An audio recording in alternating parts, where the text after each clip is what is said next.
And we're back. Welcome to Print Your Games, the podcast for the 3D printing gamers, where we talk about what's new and awesome in 3D printing.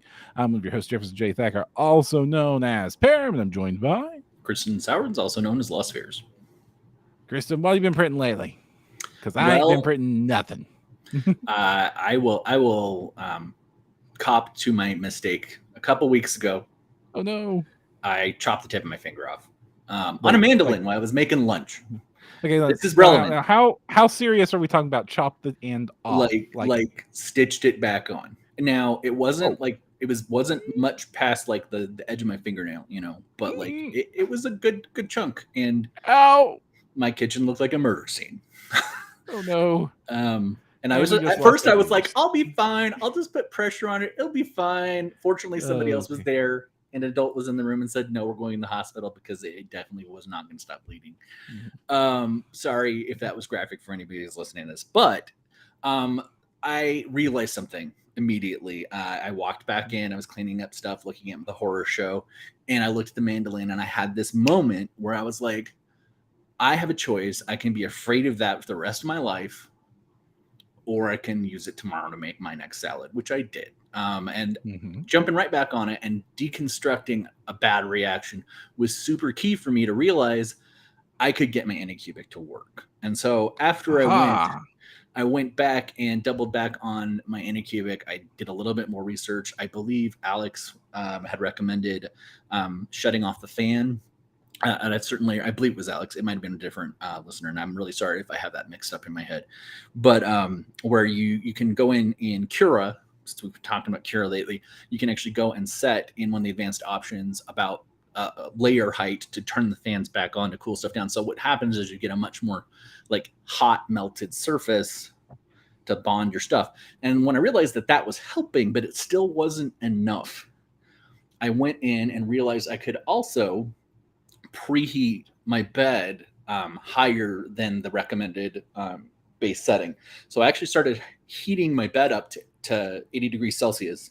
I mean, and it's hot. Like it hurts to touch it for very long. But you're not hopefully you're not touching your printer when they're in operation anyway. Either any kind of them, because they're dangerous and warm and or full of resin. But so I started heating that up, and it really adheres that base layer on there. And with that cooling fan, you get this really kind of set. It's rough to peel off, but it will stick on there and your print will work. And I have actually had 6 so far of those Niflheim ruin pieces successfully print on it. I'm super stoked. Yes. I have another one running right now. So, terrible thing that I chopped my fingertip off.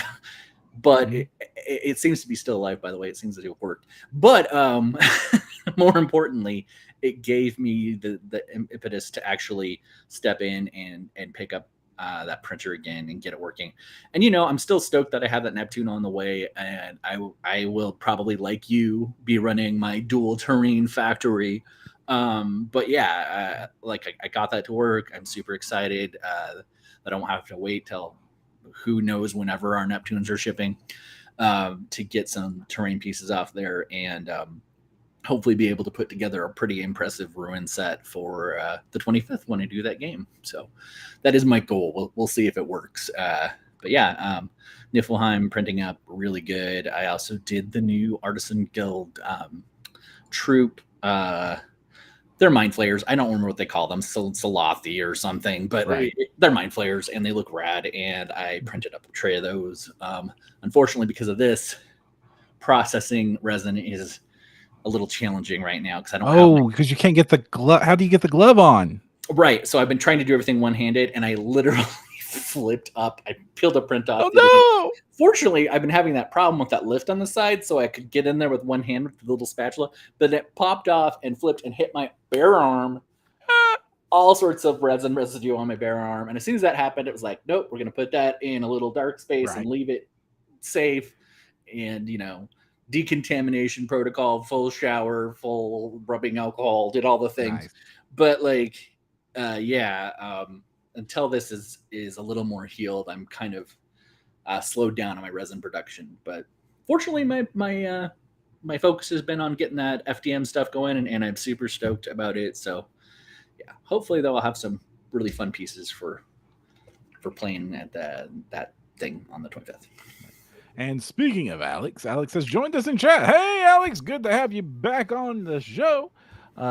Evidently, your advice has been helping Kristen out a lot. Yes, Kristen, all the FDM advice, Alex. Thank you. Give me more. But yeah. Kristen, the adhesion. At one point in time, you told me it's stuck on really good. Bent the build plate. How much is that a problem? I think you misunderstood me. It didn't bend the build plate. I bent the prints pulling it off the build plate. Okay, so I thought like the steel build plate got like a kink in it, and I'm like, that's a big bad problem, Kristen. No, it didn't. I did scratch it, but it's got a pretty good surface coating, and I think it'll be fine. But no, I was lifting up the stair piece. I'm looking at them. They're like right out of arm's reach. I would just show you. Right. But the stair piece was like it was a little bent, and I had to actually. One of the cool things about using that really hot preheat is I just set it on there while I was waiting for it to heat up for the next print, and just kind of slowly warped it back down. It's still a little wonky, but I'm sure it'll pass for table muster. But yeah, it's just so hard to get them off. I finally, I actually think with all the prints, with the 6 or 7 or whatever prints I'm up to now, there's still a little residue, and I actually haven't been using alcohol to clear it off, because I think the little residue is actually helping just a titch getting the adhesion to break now. I got to get a little bit of that filth on there. Right. Rub dirt in the wound. Make it better faster. But yeah, it's been working pretty well. Nice.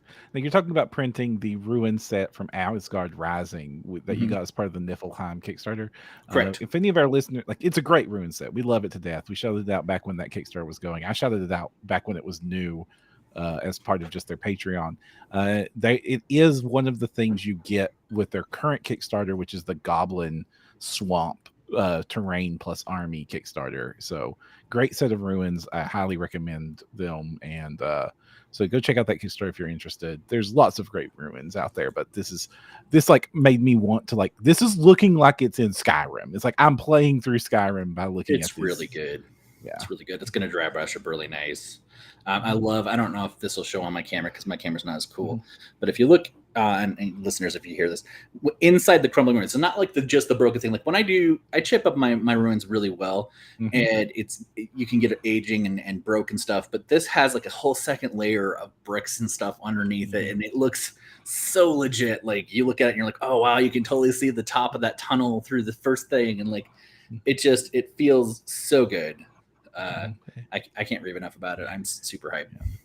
And Steve in chat is reporting that I junked a glass bed pulling a print done with PETG off of it. I have heard horror stories of people printing in PETG on glass beds. Evidently not the ideal combo. For the listeners that don't know that, what does PETG stand for?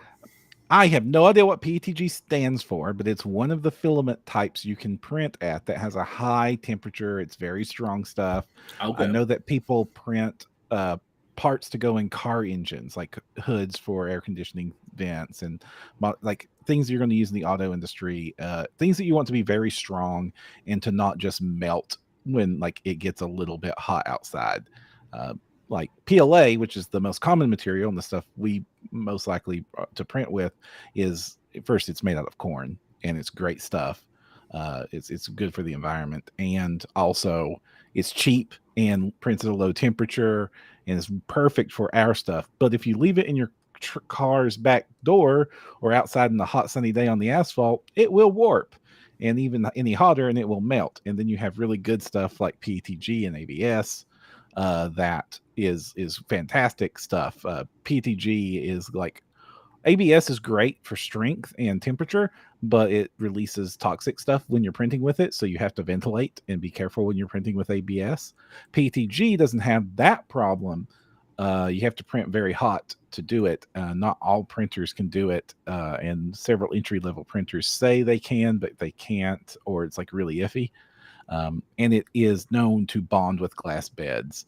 I mentioned Teaching Tech and 3D Printing Nerd and stuff. They all have horror stories of Like we were printing on this glass bed with this giant pawn made out of PETG, and it ripped a hole in the glass bed when we pulled it off. It bonds with glass, so you've got to be like use a metal bed or a different or an FEP bed or something like that instead of a glass bed when printing with PETG.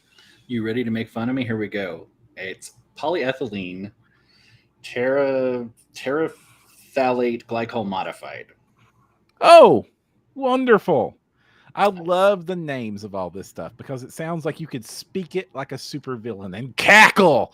The polyethylene glycol. Yes, yes. And it is similar to the plastic used in a clear water bottle. Oh, makes sense. Yeah. Alex Shiver says, oof, I don't use PETG, but I recommend magnetic PEI flexible sheets for a replacement bed. Yeah, Magnet Flex is wonderful stuff. I use it on my Saturn. I'm absolutely glad that not the Ender, but the Neptune 3 is going to come standard with one. And I'm looking at my Neptune going like, it'd only be about $40. That's $40 well spent, ain't it? So I have a new, gosh, I ordered it forever ago too. I have a new Saturn build plate coming specifically so that I can make my old one magnetic. I just didn't want to have it out of commission or mess it up and not have a second option. So because and we're talking mistakes. Plus, like when you put for the Saturn, when you install the build plate, you have to wait 3 days. That's what you were saying. So I mean, right now I'm slowed down, so it would be a good time for it. If that other plate would show up, I'd just get it done.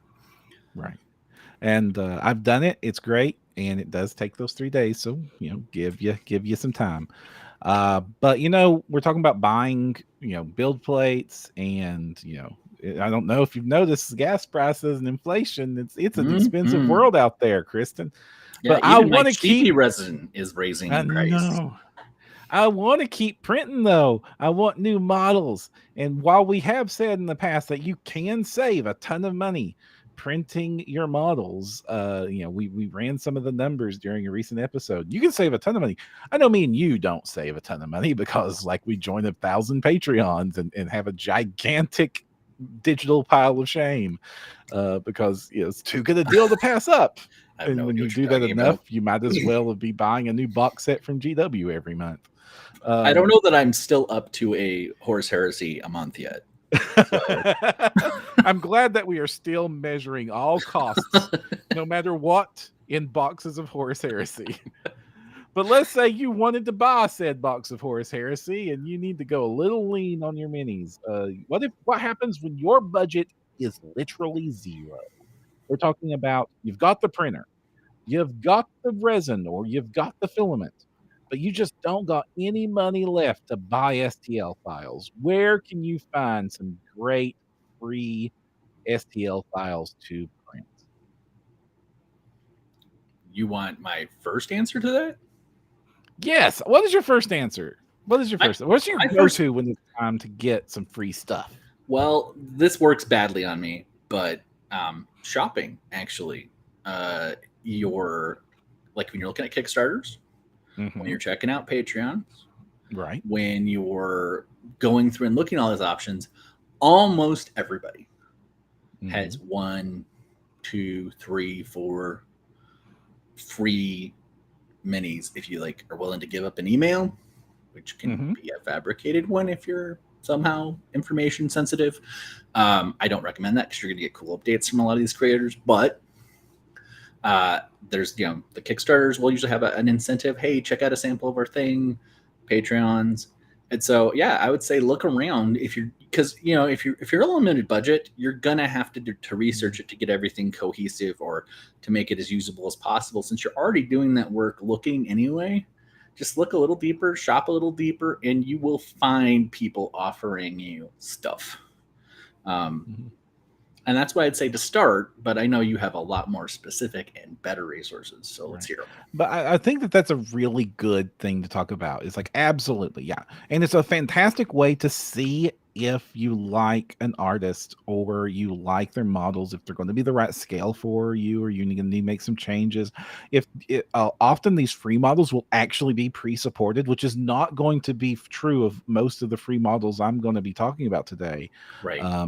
so like you'll see the quality of their pre-support work and whether or not they print successfully and easily for you. It's a great way to evaluate an artist or a Kickstarter or a project, and it's a great way to build up a collection quickly. The downside is that they're often time limited. Like this mini is free while the Kickstarter's going, or this mini is free this month. Like you'll see that a lot with Patreons. Like here's our entire Patreon set, and one of our models will be free. Here's like one of my absolute favorites of those models is Clay Cyanide was doing a set that had Lancelot on it. Like, and it's like one of the most awesome looking Lancelots I have ever seen. So much. So it's not just a cool knight on horseback. It's Lancelot. So Lancelot has to be extra.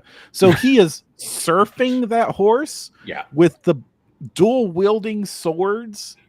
And it's one of the coolest pieces models that I've ever seen. And I am absolutely working on the side on the Bretonnian army of a Warhammer Bretonnian army to be used in Kings of War and Age of Fantasy and all sorts of fun stuff. And you better believe that one of my heroes is not going to be some boring French model from the 80s. It's going to be Lancelot's horse surfing across the battlefield. Nice. Yeah, this is a free model. Absolutely free. It was from their No 2020 set, so it's been a while. Yeah, but you can go to my mini factory right now, download Lancelot for free. I have 3 more tips talking about this stuff specifically. Okay. When you're looking at Kickstarter, you find a Kickstarter that has a free one. I believe well, there's a couple going on we'll be talking about here in a bit, but you find it, go check the creator's other Kickstarters. Because oftentimes, if they've just embedded a sync folder or whatever, surprisingly, their free models from old past Kickstarters are often still downloadable. So that's something I would just check. Again, this is going to take time. You can't have really anything ever free, right? But if you're willing to invest a little time and legwork into it, you can usually find a couple others that they have previous ones. Right. Second, you can go to, when you're like My Mini Factory, if you do free in the thing, you're going to get support free miniatures, and it's going to be thousands of them. So I recommend using the keyword sample. It's actually a lot easier, Kristen. Oh, okay. Yeah. So I was going to save this for a little bit later in the episode, but there's several websites that you can go to find models. My Mini Factory is one of the best. It's where all of the it's where most of the professional artists are publishing. Like the for sale stuff is sold. This is where most of the singles are sold in the industry. What you can do is just enter a blank search or a search for any term that you want. And on the left-hand side, you'll see the search options and toggles. One of the options you can do is just set free objects. Okay. So that's go searching for objects, price, free objects, and then sort by relevance or sort by popularity. A blank search will just show you all the most popular stuff. And you will literally get hundreds and thousands of free models. Cool minis. Yeah. Yeah, and absolutely. A lot of these are the monthly sample releases. Like here's Papapskull's Arnold Schwarzenegger inspired model. So that's an awesome model to add to any sci-fi or modern game, and it looks great. I have several of these that I absolutely love, and I often make that part of like my weekly ritual to just troll that page to see what's up. I've discovered, and it works out too, because I have discovered new artists by downloading their free stuff, and I've loved it so much that I've gone on to support and add them to my library of pledged, My Mini Factory tribes or so on and so forth. Like, almost all of my terrain Patreons have come from a free sample. Like, here's a bookshelf or a potion bottle. We'll be talking about a couple of them still, but I suspect. Another one that's my favorite that I got completely for free is this female adventure from Dan Kelly's model. I love this female paladin model so much. I've printed it 3 times and painted it twice. Nice. It's a good mini. I like it. I use it as my Baron in my Kings of War League of Rhodia army, and the Baron is one of the most OP models to have. It's real cheap, inspires everything around it, so that everything gets to re-roll all of their morale tests, and also when it comes time to throw fists, she's got it, and she is the perfect model for that. Nice. So we're talking about My Mini Factory. Absolutely. Go there. You can sort by free and you can get them. But there's also 2 other websites that are 100% free, everything on it, and has an amazing backlog. Now, here's the kicker. Because there's Thingiverse, which we have, we've reported in the past has had some recent issues, and Printables, which is coming up to kind of inherit the crown of Thingiverse. But both of those websites are completely free. All the models on them are free. But that does mean that you're going to get a range of quality. So you're going to have to judge for yourself, like, is this really worth printing? Is this really worth downloading?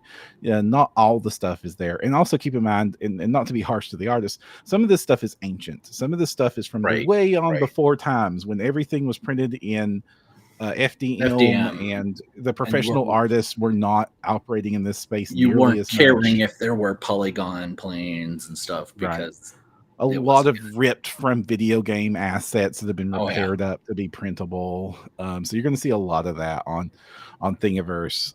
But that does not mean that there is not great stuff to find there. Some search terms of obviously search for D&D, search for Warhammer, search for Dungeon, search for any monster name, and you'll find lots of great stuff there.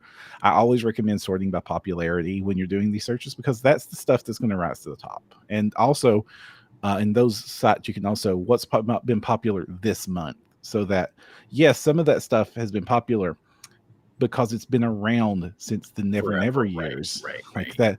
And some of them are of questionable legality, like the time that the one of the most popular models on Thingiverse is literally just the Pathfinder Green Dragon that's been 3D scanned. Oopsie there. But you can find some amazing stuff on there. And on Printables, it's much the same way. It's a great resource. Some of the stuff we're going to be talking about. Also, because My Mini Factory, there's actually cost involved in hosting stuff there.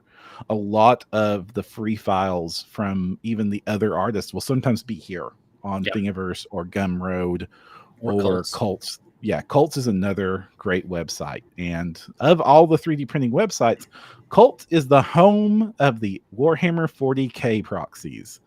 The fan models, the kit bash kits, all the stuff you could ever want to play 40K is available on Cults if you know the correct search terms to find them. But there's also very frequently when people do step over the line, GW comes in and says, take that down. So if you find something on Cults that you like, download it. While it's hot. Alex Shaver is mentioning something about a link that I'm not going to be bringing up on the show, Alex. So thank you very much for the assistance, but we very much want to avoid upsetting anybody. Plus, we are very much pro artist and intellectual property and stuff. So I'm okay with fan models. I'm okay with original sculpts and proxies and stuff. Direct scanning of models and then printing it, that's where things like I don't quite jive there. It's going to be interesting because they just did that. It was a pretty affordable new scanner, but imaging tech too. That's going to be a new problem for people. 3D scanning is going to be super important for the home user, because I have absolutely zero scruples scanning my own stuff and printing copies of my own stuff. But then again, we're hitting like that's going to be some fun times and episodes later when that happens. Right now, even the best scanning stuff is not good enough, and the only usable scans that are coming out of like labs with like big gigantic tens of thousands of dollars 3D scanning devices, and even the cheap stuff that you can get for a couple of grand right now, and a couple of grand is the cheap stuff, and forget about the cell phone stuff. Like, you can get some fun, that stuff is great for getting 3D scans of stuff to use in Tabletop Simulator, but it does not have the resolution to get good 3D printing, and you're going to be spending a ton of time in Blender cleaning up those scans anyway. So like scanning is just not quite there yet, but when scanning is there, you can bet we'll be chatting about it and hopefully getting some people to interview that know a lot more about it than I do. But yeah, Cults is the Warhammer 40K capital. So all the fan models, and even if you're not looking for proxy models, it's like the best place to go to find like what's my faction shoulder pads, or what are some really cool bits that I can do, or conversions, or I need like cool backpack exhaust flight stands for my exterminators or whatever. That is the place to go for that stuff. So if you're looking for sci-fi, Cults is king. A lot of our interviewees have also said that they put their free content up there. Yeah. One Page Rules puts all of their free models over on their Cults page. So it's definitely look up One Page Rules on Cults. Now, Cults is not a free only page. Like My Mini Factory, it is free and paid. But with Cults, it's kind of like down the middle. A good chunk of it is free and some of it is paid. Whereas on My Mini Factory, almost all of it is paid and some of it is free. Also, Cults is a very slow website, and it is painful to use sometimes. I will agree with that. Not to mention, sometimes its organization's a little right. And I'm afraid I do not know the status of the Creality 3D scanner, Alex. I'll have to get back to you on a future episode when I are able to talk about that. So we've talked about in generics, like here's the places to go to find free stuff. But what about some specific resources? You cannot talk about free models without talking about Miguel Zavala, who we've interviewed a few episodes ago about their process and stuff. And ILMZ 4250 is what you search for to find the models. They have a Shapeways page, which is where they're putting all their models now. They used to be on Thingiverse. They've moved over to Shapeways because of licensing issues and and Wizards of the Coast having a chat. But like all the D&D stuff is there. Quality wise, it's your opinion, but maybe not the peak of quality. But if you need an owlbear, if you need a dragon, and the new stuff is definitely a lot better than that early stuff that was designed. Well, yeah, and I think he even mentioned that he's talked about going back and cycling through some of the oldest stuff, but his oldest stuff is out there, and you can definitely see the learning curve. But it's still perfectly serviceable with a good paint job. Yeah, and it's a wonderful resource, and you will have it. So if you need anything in the Monster Manual, anything in Tasha's Guide to whatever, ILMZ 4250's got at least a model, and it will be pretty good. Yeah. Along that note, besides ILMZ 4250 is another one of the older ones that is worth mentioning. And that's MiaK, the ILM 3DM. So it's funny, when you said her name earlier, I didn't know who you were talking about, but now saying the username, I'm like, oh yeah, I've downloaded tons of this stuff. Yeah, MiaK's got lots of terrain and animals and monsters, and also like lots of really cute stuff and NPCs and PCs and really cool dragons and mermaids and like tons and tons and tons of usable, mostly RPG focused models to be printed. Now, not that you can't use these in war games, but because they are RPG focused, they're usually only available in one or two poses, whereas models designed for war gamers or patrons or groups are often provided in like a dozen or so poses. Unfortunately, if you're a war gamer and you're like army war gamer, if you're a skirmish war gamer, this stuff's fine. Like, you only need stuff available in one pose anyway. But if you are an army war gamer, it's a little bit rougher for you, unless you play Warhammer 40K, and then there's Cults. But if you're playing Warhammer Fantasy or Age of Sigmar or Kings of War or any of those, there are less free resources out there than there are because you need stuff available in multiple poses to look really good. Not that they don't have multiple poses. Like, she's got 3 poses for this really cool Stingray. But MiaK stuff is definitely RPG focused first. Yep.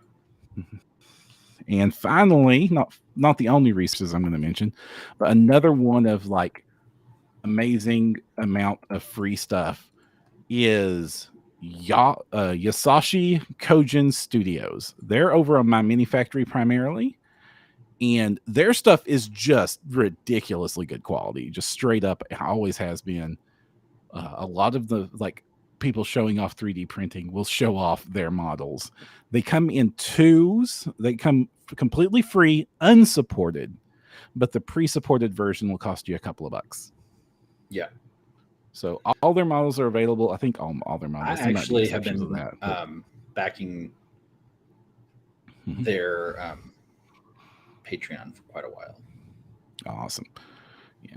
Again, RPG focused, but their style is very distinct, and the quality of what they have to offer is like absolutely top notch. I would put them up against most of the paid for models that are available in the industry. And again, it's a massive supply of models available here. You want a mind flayer, they got it. You want a cool lizard dude, they've got it. You want some of the cutest owlbear cubs, you come and get them here. You'll have to do the support yourself if you want the free models. But if you are willing to pay a couple of bucks or support them on Kickstarter, then you get the pre-support stuff. MiaK's Patreon, you get cool base options with her stuff. That's her Patreon incentive.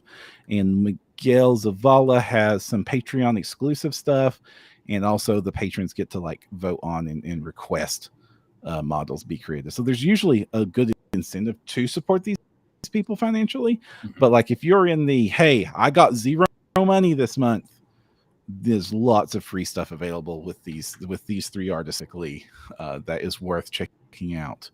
Now, if you are Warhammer Fantasy fan, if you're building a Kings of War army, if you're building something for Age of Fantasy, if you're looking at the old world with drool and nostalgia, you got to know about Emang. He does a crap ton of Warhammer fan models inspired by specifically the Total War series, the Warhammer Total War series. And it is just a ton of models, absolute ton of free models, all with dozens of poses. If you're playing orcs or demons or chaos or undead or rats, there's entire armies worth of free models available on their page, and it is one of my favorite places to go to check for cool new free stuff. One of the most popular 3D printed things ever is indeed their mammoth that they have done, and again, because of copyright reasons, and they want to give you a clue of what it's supposed to be a proxy for. Instead of the Chaos War Mammoth, it is called the Disorganized Mr. Snuffleupagus, which is my favorite generic name ever. Do you have any other free resources to shout out to for the mini side of things? I think we've covered most ones I would think of. Right. Like I said, I'm usually in the weeds, finding the ones and twos throughout that. I will say, actually, I was going to say that for the end. Never mind. Sorry about that. So some of the disadvantages of when you have no budget are you're not good. Beggars can't be choosers. Right. We talk about the massive selection of models out there, and the selection of models available for free is still kind of huge. I would say even bigger than most game stores would be able to support you with, for absolutely. Sure. Yeah. But, it's not going to be anywhere near as big as if you're willing to pony up some cash for some Patreons or some models on My Mini Factory. But also there is, because you're only going to be getting this set or a model from this artist, a model from that artist, mixing them in with three models, you're going to be relying on your painting job to do some of the cohesive tying things together, because these are artists with vastly different styles. And honestly, that kind of holds true to almost all my projects, but at least I'm able to say when I'm buying models, I can go I'm going to go heavy on Titan Forge with this project. So most of my troops are going to tie together, or I'm going like all of these orcs are going to look like World of Warcraft because that's a very popular orc style to do. In fact, me building the retro orc army, I'm finding I have less selection if the retro Warhammer orc look.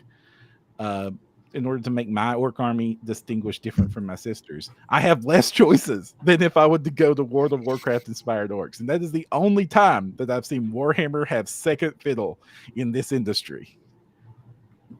Yeah, I believe that. Alex Chapter in chat saying, "Oh, now I want a big bird Lord of Chains proxy. Please, to goodness, do it. Please, to and we want to see a painted picture of it." Yeah.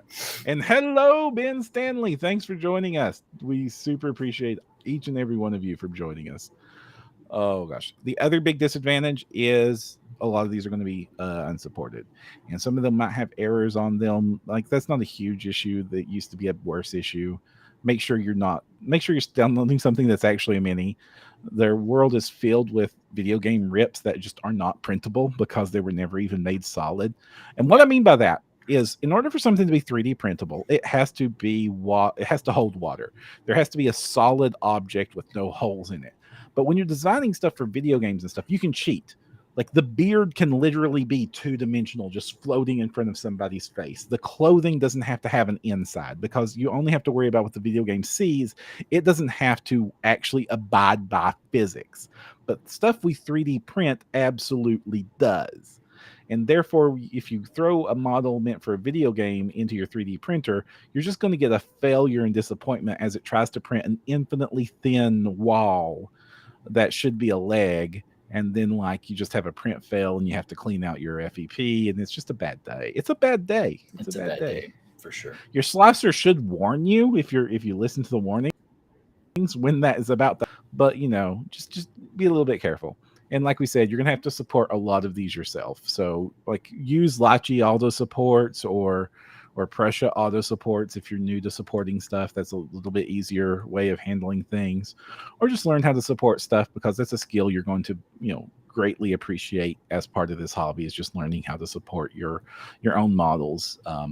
Though it is, and if you're getting the stuff that's like samples and stuff, a lot of that's going to be pre-supported. And some of these fan models, like the really popular ones, have had people come in and support them, and then those get uploaded to the pack. So, like, if your Space Knight proxies or your Prime Beef on cults, Prime Beef, if you're looking for certain types of Warhammer 40K inspired proxies for your Primaris Marines, you gotta love Prime Beef.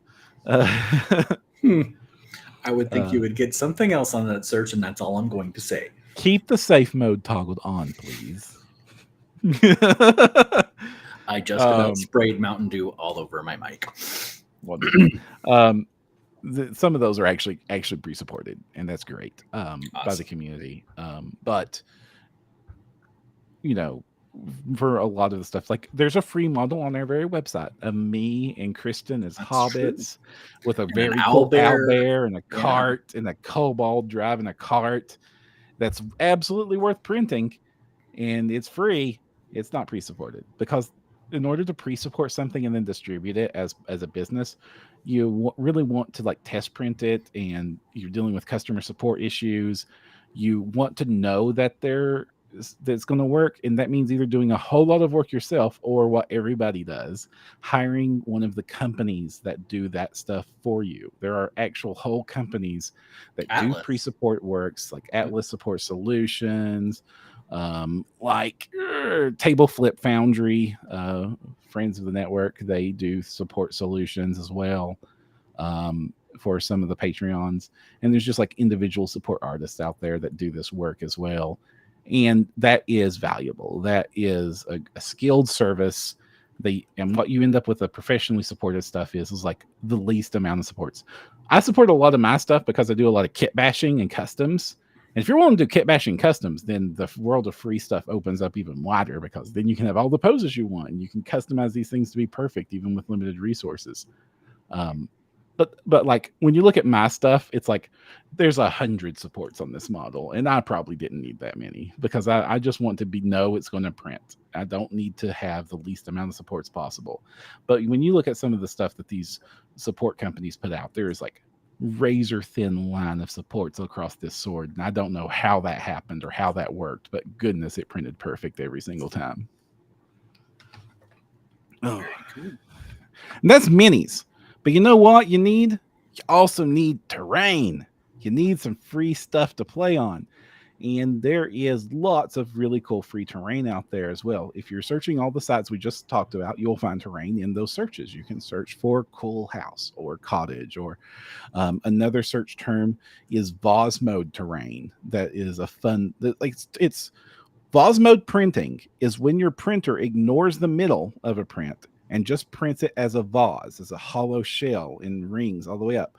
You have to design objects specifically for that mode of printing because a lot more limitations. There's nothing to support it.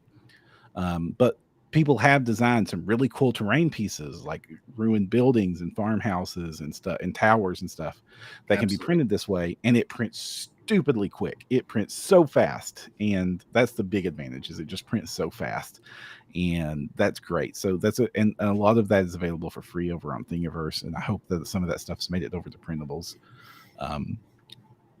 What if you want to liven up your D&D night and you want that Dwarven Forge look? You want those dungeon tiles, baby. 3D printing dungeon tiles is some of the first gaming stuff to be printed. And Open Forge is one of your first stops for that. If you just want some really cool looking stone, cobblestones, and rocks and stuff, Devin Jones's Open Forge models are like a absolute first stop in this industry. So you've got cool dungeon tiles, you've got ruins, it's got pages and pages and pages of stuff available here. And more importantly, it's the beginning of the open lock standard. So all of these tiles are part of open lock, and a lot of like the early support for open lock you'll find here too. And open lock has become sort of the de facto standard for all 3D printing tile like terrain that is being used. Like there's some notable differences. There's Dragon Lock, that Fat Dragon Games. They were real early in this space, so they have their own terrain stuff. And like the Kraken Studio stuff that I like so much has its own connector tab on the old set. The new set is open lock, not the old sci-fi set, right? The sci-fi set is open lock, right? And the stuff that you get from Cast and Play and most people's terrain is going to be open lock because it's an open license and everything's cross compatible. And if you use one of the other systems like Dragon Lock, you can get converter pieces that will let you combine those sets together. Like you build one room in Dragon Lock and build this room in Open Lock, and you can absolutely link them together. You can use individual pieces. It is fine. And even so, it's so prevalent, Open Lock is, that it and Dragon Lock are actually supported by the compatible pieces are included in the Warlock tiles that WizKids produced, because the 3D printed stuff was so prolific at the time with those linking stuff that they are even supported there. So if you have like a whole collection of Warlock tiles in your game room and you just want to print custom pieces for it, Open Lock stuff is going to be compatible. Dragon Lock stuff is going to be compatible. All of those other formats, there's a handful of other ones. I know Monstrous Encounters had, like, from back in the day, they had their own before the standard really got set.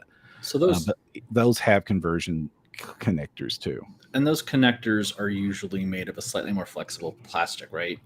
You just print them in PLA. Just print them in PLA. They're designed to be printed in PLA to be flexible enough to bend at just the right amount. A couple of the hobby stores, some tweaking.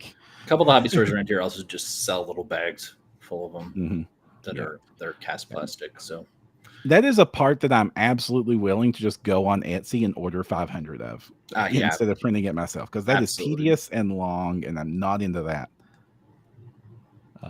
Terrain Tinker Terrain Tinker is available for that as well. And what was the other one? The people who made Desktop Hero did a terrain version of their stuff that lets you build like your own buildings in a tile set, and they print it off. You can choose OpenLock connectors there.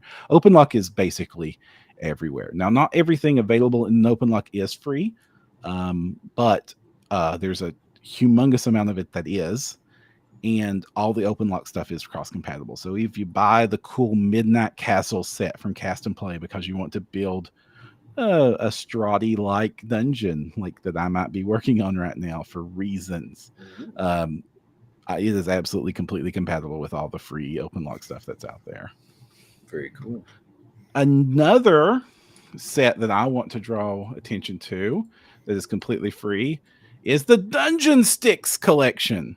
This is not OpenLock. It's a completely different style of terrain, but it is super fast and convenient.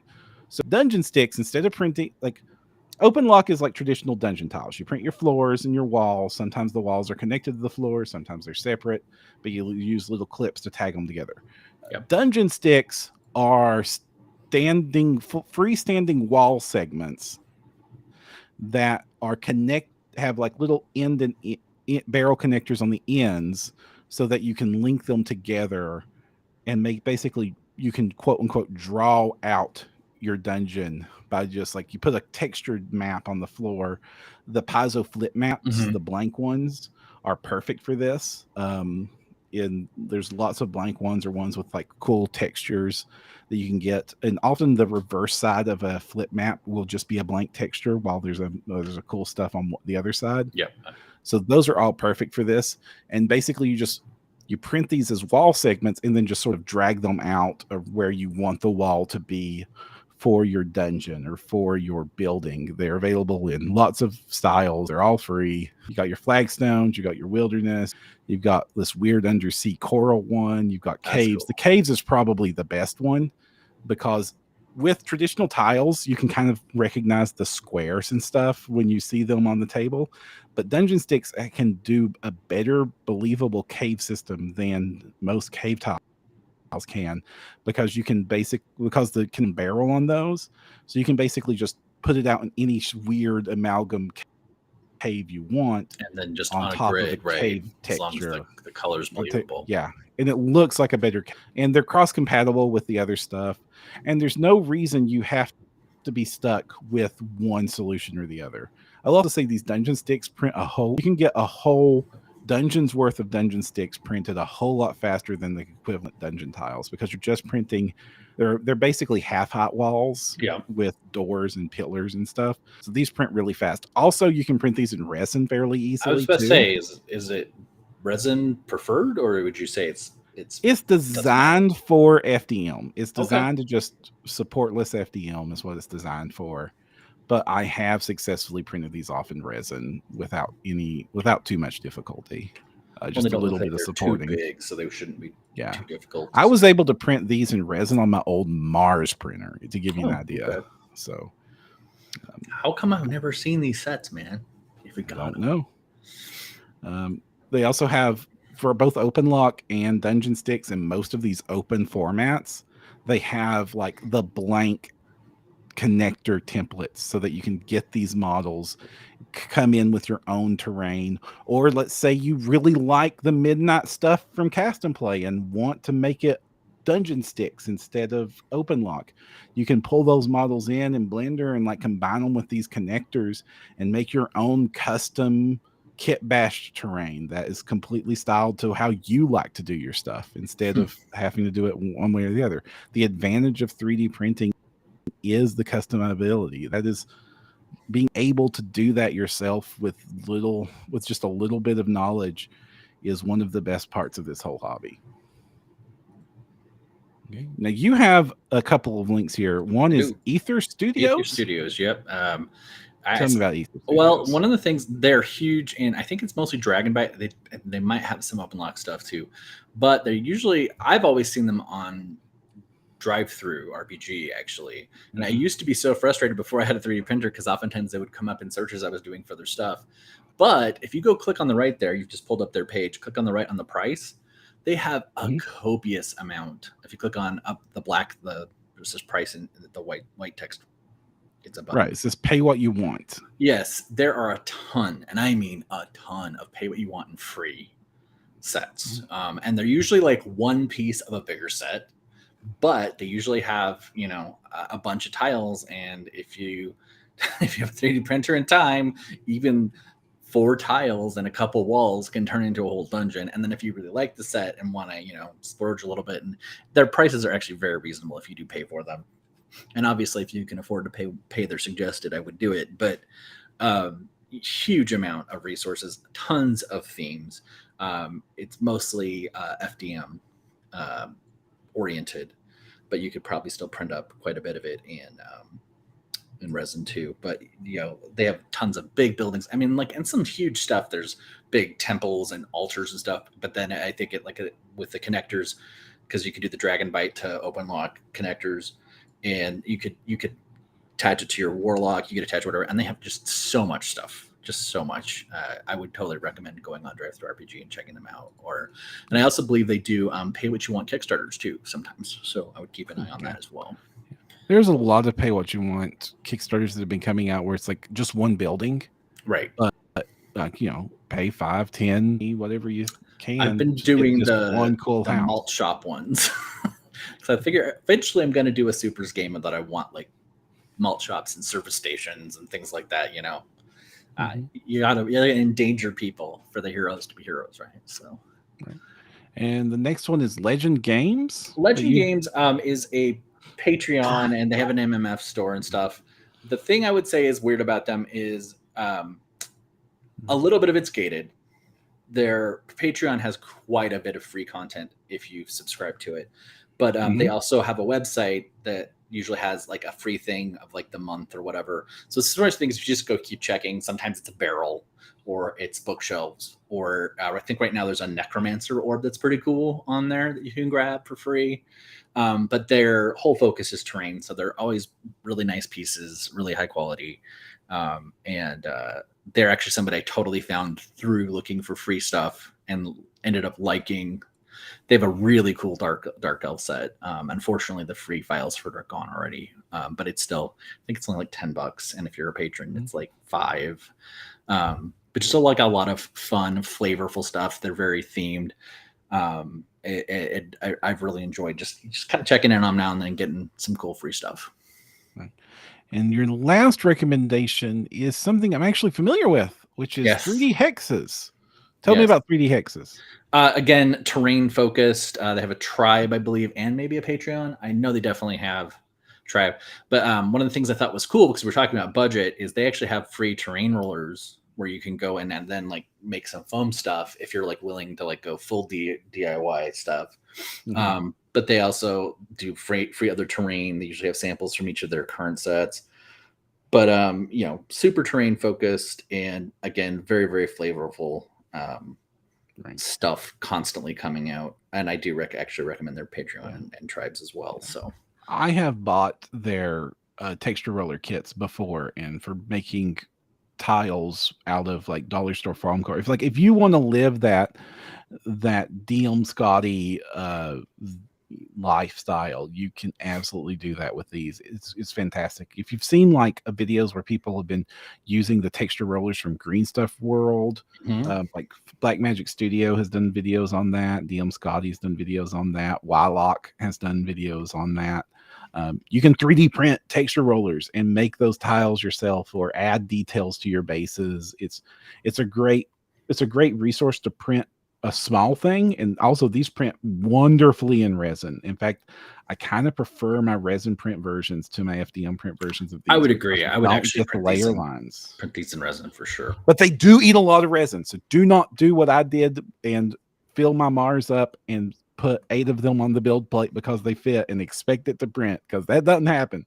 You get half of a plate of them printed halfway, and an empty build vat after that. But yeah, you get a lot of terrain in a hurry, but you have to do some craftiness yourself. Like you're grabbing the foam core, you're gluing, hot glue is involved, but they look great when you're done with them. They look wonderful. Well, and if you just want to make cheapy tiles, literally dollar store foam core and a roller and X-Acto knife and a little dry brushing, and you're good to go. Like, and you can do a pretty robust set with just that. Right. Yep. So, alrighty, we are coming up on time, and that is all of our free resources. There's tons of more free models. If you know of some free stuff that we haven't shouted out to or haven't linked to, leave us a comment, send us an email, leave us a Facebook comment. Let us know that there is something out there. We'll bring them up in the next episodes, and we will let everyone know, because we all like free stuff. And getting the free stuff is a great way to sample the art and find the artist you want to support when the budget is no longer zero. Right. Please do support the artist. No pirated content. Yeah.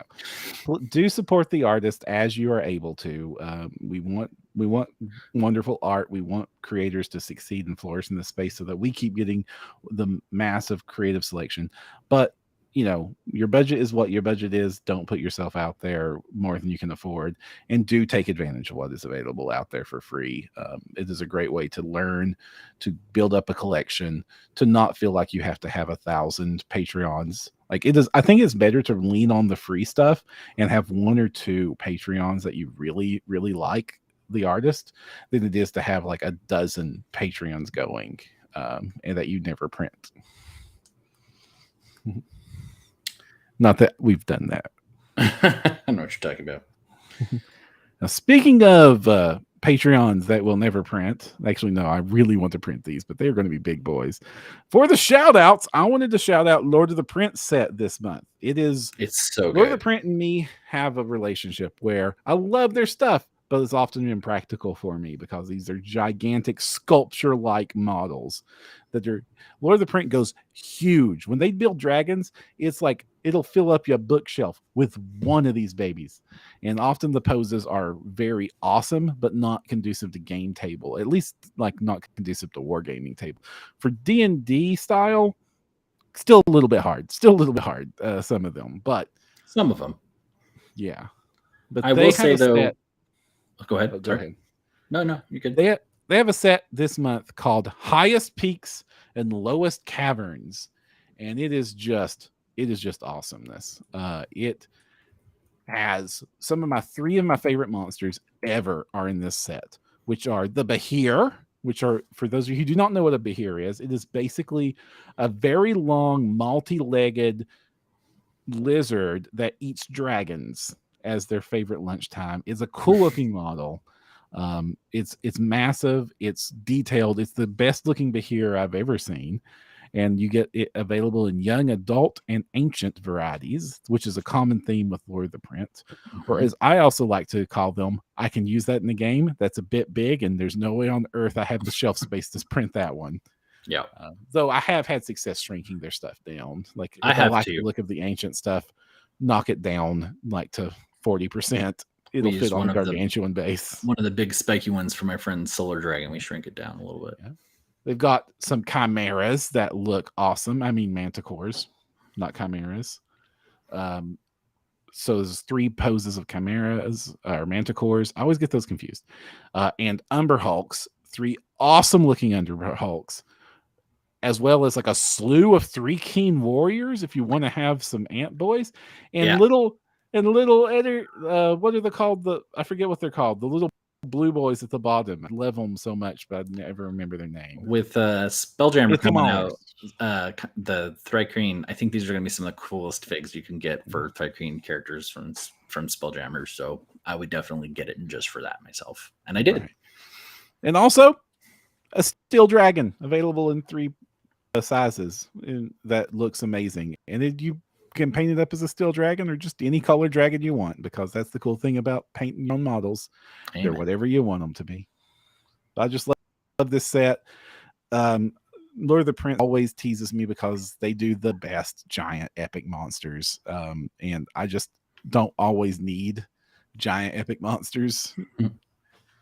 It is going to be a project anytime you get one. Oh yeah, they're just so big. Mm-hmm. I got 2 quickies. Okay. Well, I really like Sync Ratio Systems, I think is the name of it.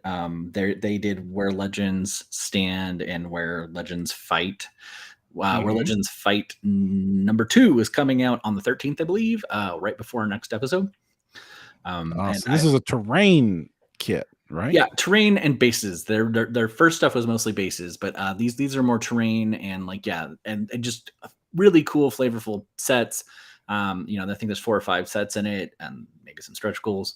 But they're usually super. I like if you look at it right there, it's $12 for it for the all-in. It's crazy, super good value. I would definitely recommend backing that when it comes out next week. And then this almost doesn't need promotion because it's right on the front page of My Mini Factory right now. But I'm going to try to say this. Francesca Musumeci, I think, or Musumeci, maybe. Musumeci. Anyway, she was part of Artisan Guild at one point, I believe. She was involved in the Amazon Kickstarter as well. She did that. And this is the Spartan Warriors Kickstarter. So the reason why I'm calling it out, huge, big army of kind of Amazon themed Spartan type warriors with some angels and just a couple other things. It is $20 for that set. Wow. What you got on screen right there.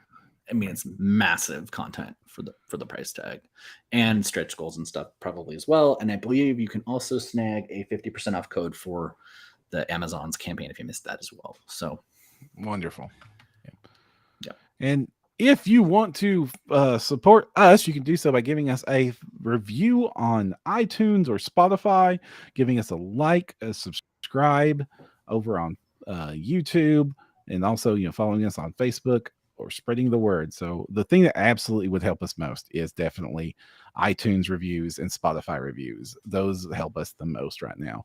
If you want to contact us at all, you can do so at podcast@printyourgames.com. If you want to find more of this content and more of our awesome stuff, you can go over to printyourgames.com to find our previous episodes.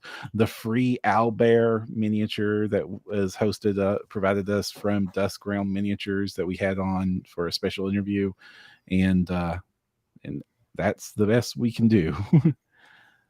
So until next time, I'm Jefferson J. Thacker, also known as Param.